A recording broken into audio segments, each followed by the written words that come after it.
Thank you very much for that long introduction.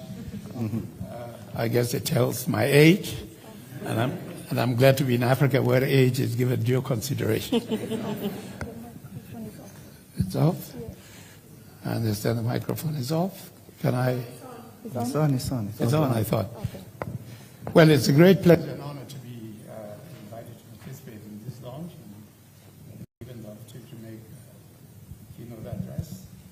And I have to say that it's also very significant that we, by we I mean Sudanese and South Sudanese, be chosen as countries of the launch amidst all the crises that we have in the world. We do appreciate that. I think it's also significant that we are holding this meeting in Kenya, which I don't think anybody would disagree that it has been a symbol of democracy and stability in Africa. So even though you're going through some crises, for me personally, I want to say that pessimism is a dead end.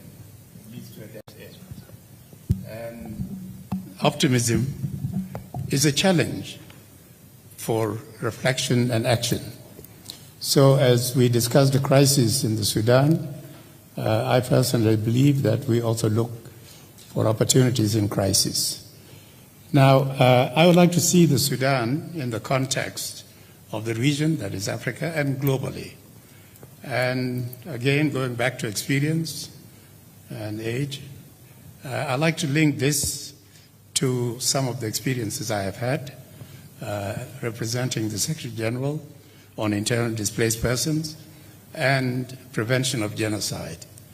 And in that context, I have to say that 4 principles come to mind, which I would very much like us to bear in mind as we discuss the situation in Sudan.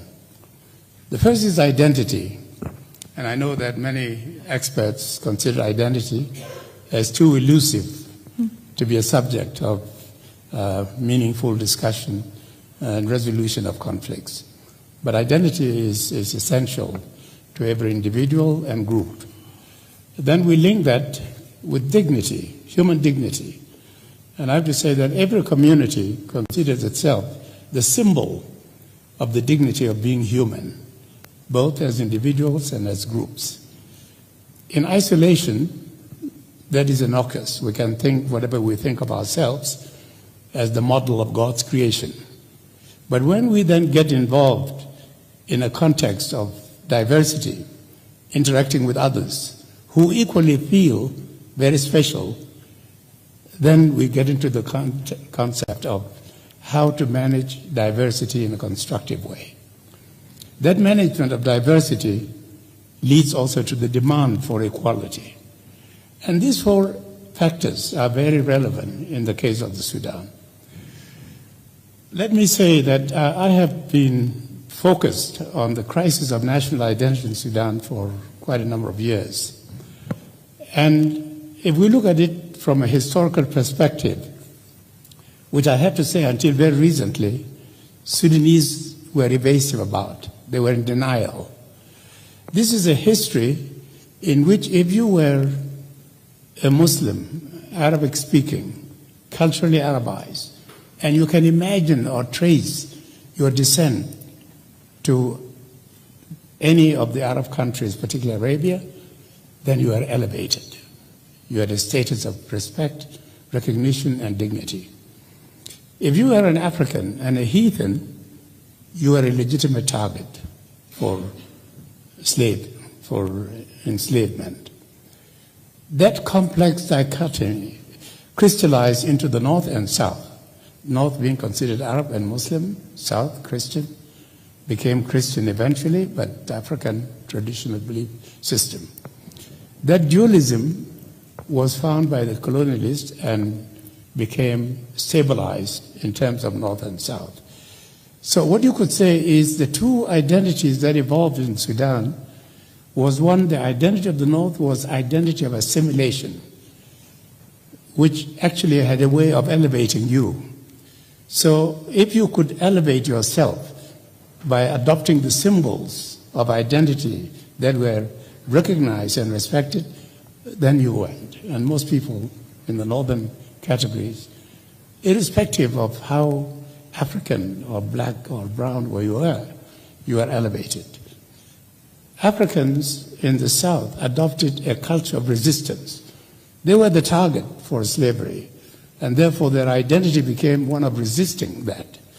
And even when colonialism came and recognized the two identities, those tensions between assimilationists and rejectionists continued. While the colonial powers were there, they laid a degree of stability, control on the country as a whole. Once independence came, and in fact before independence, by a few months, Southerners saw that we were going back to the old days of domination by the North. So what I call resistance translated into rebellion began in 1955. Sudan became, a few months later, 1956, the first black African country to be independent. Usually it is said to be Ghana, but that's because Sudan's identity was seen as somewhat anomalous, associated with the Arab world and all that. In any case, that resistance took two forms, and I'm going to go through history very fast because of the time factor. The first resistance was in the form of a separatist movement. South Sudanese were fighting to become independent, but Africa was adverse to breaking up countries. So in the end, we compromised 17 years later on autonomy for the South. That autonomy was violated 10 years later, so the country fell back into war. This time, the leaders of the resistance or rebellion or liberation movement, particularly Dr. John Garang de Mabur, whom I wrote about and was mentioned there before, saw that Africa was not interested in breaking up countries. And so they adopted the vision of a new Sudan of inclusivity, equality, and dignity for all. So for years, some 20 years, that was the vision. I cannot say for absolute certainty that the leadership of South Sudan was committed to unity, because there was also a realization that the identity divisions within the country would probably not accommodate unity. So there was a fallback position. That fallback position became, in a sense, the solution to the end of the war. I was honored to co-chair a task force which was to develop a policy for U.S. mediation. And in the end, the position we took, and being the only African, only Sudanese on the task force, my position was, if we want to preserve the unity of the country, which everybody wanted, then we have to adopt a system that recognizes the identity of the North as Arab Islamic and recognizes the identity of the South as African secular. And we developed, therefore, a concept of one country, two systems for the interim period. My personal commitment was that that framework would hopefully lead, in the end, to an integrated Sudan of equality, and that it would be an interim period of evolving towards a unified identity. It didn't work. South Sudan became independent. But South Sudan had already inspired non-Arab elements of northern Sudan, first of all, to join the liberation movement. But when South Sudan became independent, those groups, particularly in the Nuba Mountains, southern Blue Nile, and Darfur, continued the rebellion, or continued their own struggle for independence, because the vision of the new Sudan of inclusivity, equality, and dignity for all became very inspiring, especially to those areas of the north that were marginalized and non-Arab, and liberal elements in the central Sudan. So you could say, therefore, that what is going on now, even with the independence of South Sudan, is a continuation of what has started in South Sudan. A colleague, Jan Eliasson from Sweden, was the UN special representative or special envoy for Darfur. And he and I used to share the forums on Sudan. And he would focus on Darfur, which was labeled by a number of countries as experiencing genocide. My argument was always, don't isolate Darfur. Darfur is part of a whole Sudan in which the struggle began in the south and then extended to the north. We have to find a comprehensive solution to the crisis of the country. Well, that was not something that people took easily. They thought Sudan was too big, too complicated, you could not easily solve it. And so we should focus on Darfur, isolate Darfur as a way of at least ending that conflict. What I see going on now in the Sudan is not what people see to be just a conflict between two generals who are competing for power and resources.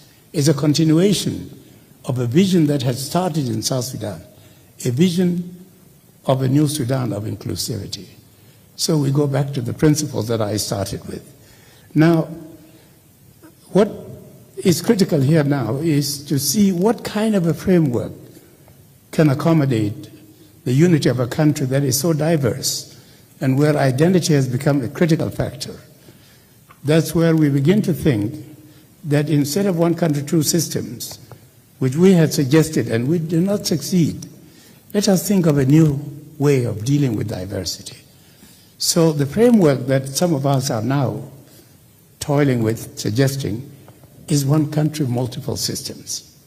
Thinking of multiple systems means that you have to look at how different regions, different localities, even breaking up regions.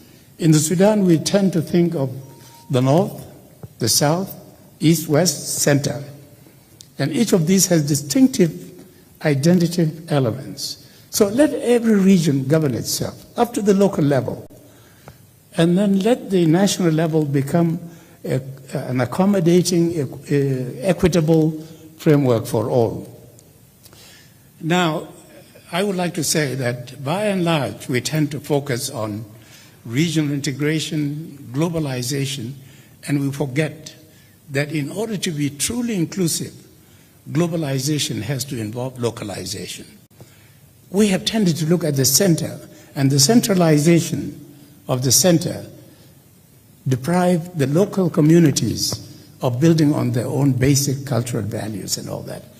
What this means is that what's happening in Sudan, and I can say happening in Ethiopia, now we see it also in a number of countries in West Africa, we could say that even in the whole of the continent, we're dealing with a concept of a state that was grafted on the African body politic, and which is being rejected.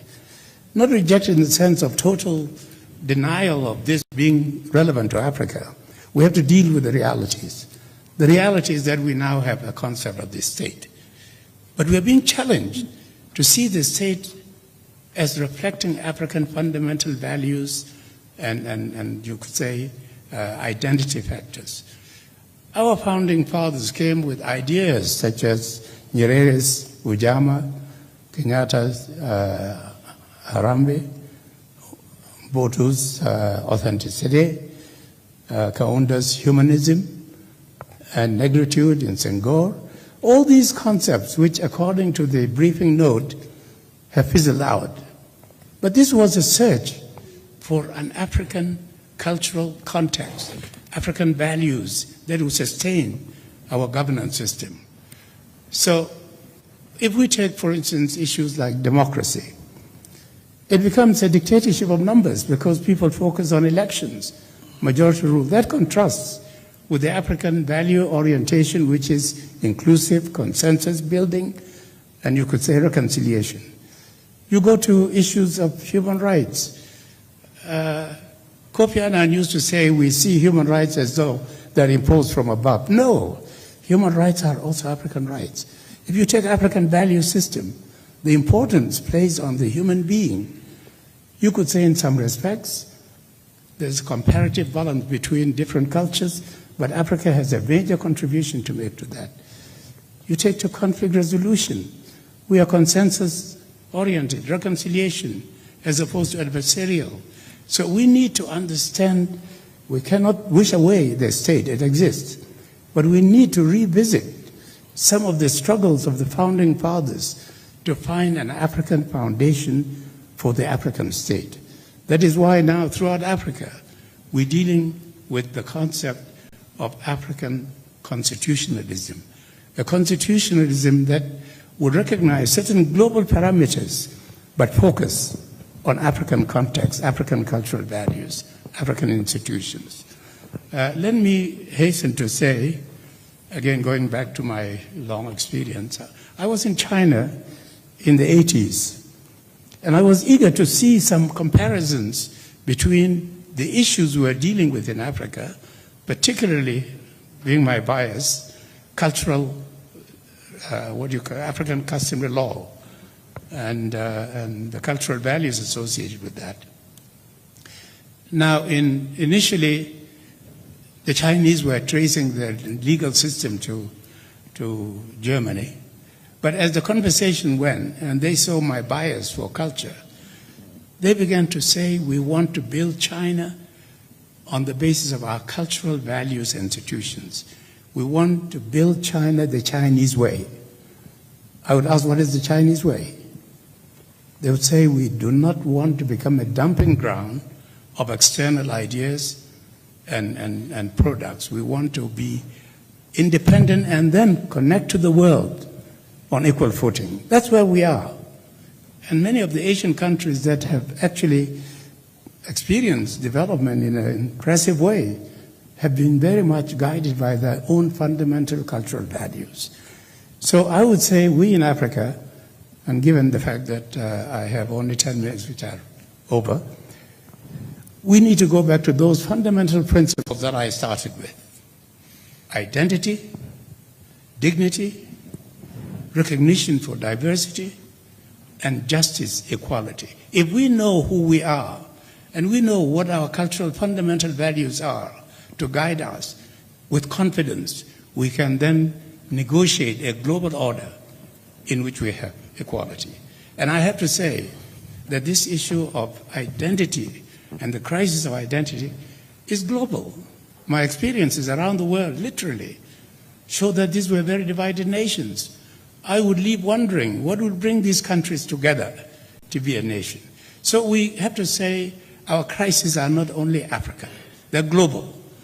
And if we join the international community with a sense of confidence of who we are, and going back to the search of our founding fathers for what is the core of our strength, then we can move towards building a nation that is founded on diversity, recognizing diversity, whether it is one country, 5 systems, multiple systems, and building on the common values, building on the community up, and then negotiate an African regional approach. Why are we shying away from what our founding fathers wanted to form an African unity? And a few years ago, of all people, it was Gaddafi who came up with the idea of the United States of Africa. They even had a number of ministries. Why not go back to that? The time has come to do that. I'm sorry to have gone over my time, but I'll end here and say, let us put our house in order and then join the international community on the basis of confidence in who we are and what we offer the international community. Thank you.